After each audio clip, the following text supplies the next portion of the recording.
Rape के आरोपी नारायण साईं पर पुलिस का शिकंजा कसता जा रहा है। आज सूरत पुलिस ने पीड़िता के सामने बिठाकर नारायण साईं से की है पूछताछ। हालांकि पुलिस लगातार ये कह रही है कि नारायण पूछताछ में सहयोग नहीं कर रहा। नारायण साईं से सूरत पुलिस हर रोज 15 से 16 घंटे तक पूछताछ कर रही है। वहीं नारायण के साधक हनुमान ने पुलिस पूछताछ में कबूल किया है कि वो ही पीड़िता को नारायण की कुटिया में ले गया था। हालांकि नारायण ने पुलिस को बताया कि वो पीड़िता से प्रेम करता है, लेकिन पुलिस को नारायण की ज्यादातर बातों पर यकीन नहीं है। साथ ही पुलिस ने यह भी बताया कि गिरफ्तारी के वक्त नारायण के पास से 21 सिम कार्ड बरामद हुए थे, जिसमें से ज्यादातर नंबर दिल्ली और गुजरात के हैं।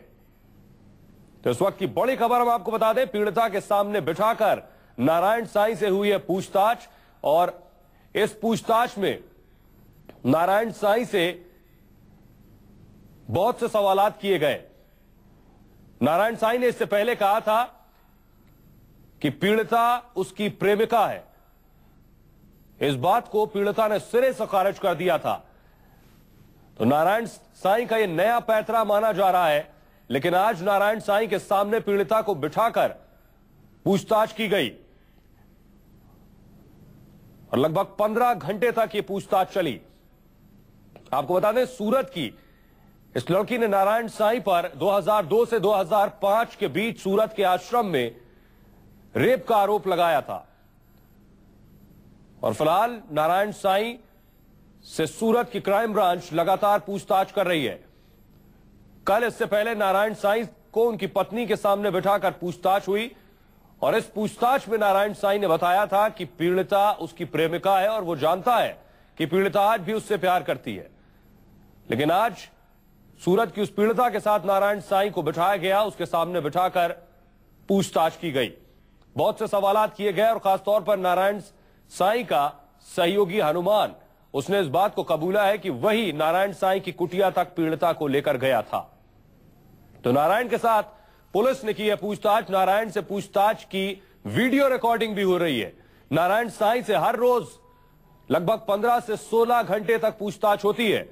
पीड़िता के सामने इस बार नारायण साईं को बिठाकर सवालात किए गए हैं। नारायण के साथ पुलिस ने आश्रम का निरीक्षण भी किया है, यानी जिस आश्रम में नारायण साईं पर रेप का आरोप लगा, नारायण साईं को क्राइम ब्रांच की टीम उस आश्रम भी लेकर गई है।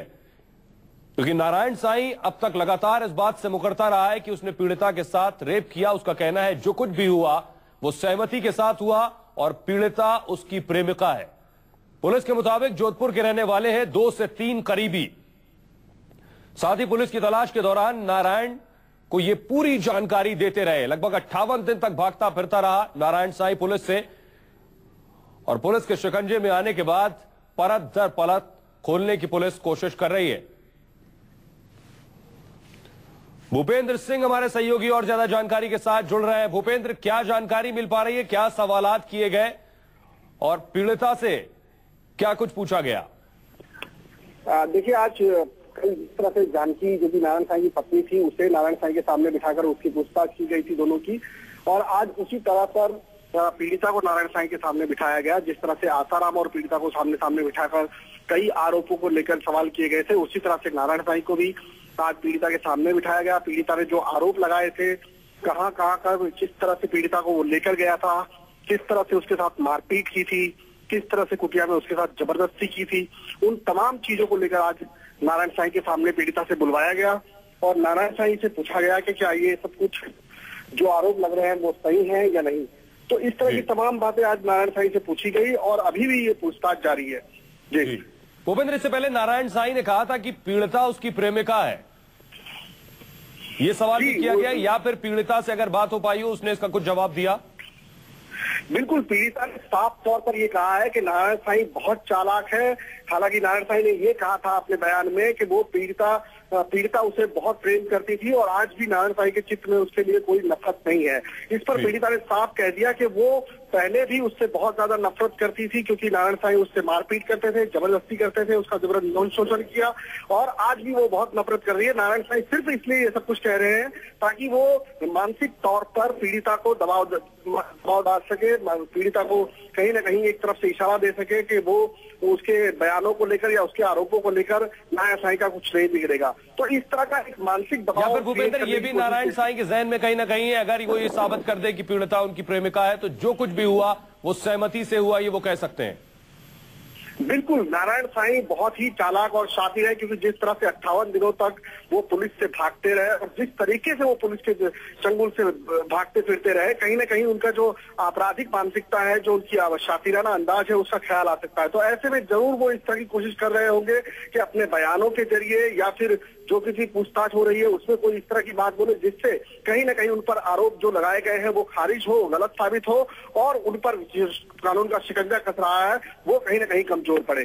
भूपेंद्र, इससे पहले पत्नी को सामने बिठाकर पूछताछ हुई, अब पीड़िता को सामने बिठाकर पूछताछ हुई, सूरत आश्रम भी ले गई क्राइम ब्रांच। अब तक की पूछताछ में क्या कुछ हाथ लगा है ठोस सूरत क्राइम ब्रांच के? देखिए, कल जिस तरह से जानकी वहां पर आई थी सूरत में और जिस तरह के बयान उसने दिए हैं, उनके बयानों, जानकी के बयानों को बहुत ज्यादा अहम माना जा रहा है। पीड़िता का स्टेटमेंट पहले ही लिया जा चुका है, 164 के तहत उसका बयान दर्ज करवाया जा चुका है।